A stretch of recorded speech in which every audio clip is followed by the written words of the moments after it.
Ең жақсы мекен. Баяғыда бір тыныш мекенде әр жануар өз үйін ерекше жақсы көретін. Бір күні ит жарық күннің астында отырып, өзінің әдемі үйшігіне қарап былай деді: менің ең жақсы мекенім осы жайлы үйшігім.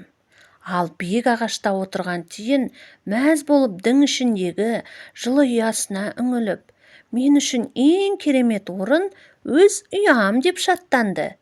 Жерге жақын тұста кішкентай тышқан да өз інінің аузына келіп, менің панам осы кішкентай інім, маған ең ыңғайлы мекен деп қуанды.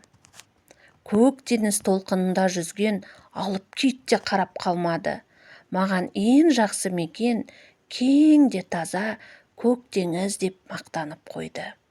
Ал ауыл шетінде сиыр, қой, жылқы, ешкі бәрі қосылып, біз үшін ең жайлысы кең қора қопсымыз деп мәз болды. Сөйтіп, әр жануар өз үйін қадірледі. Өйткені олардың әрқайсысы үшін ең жақсы мекен ол өз үйі.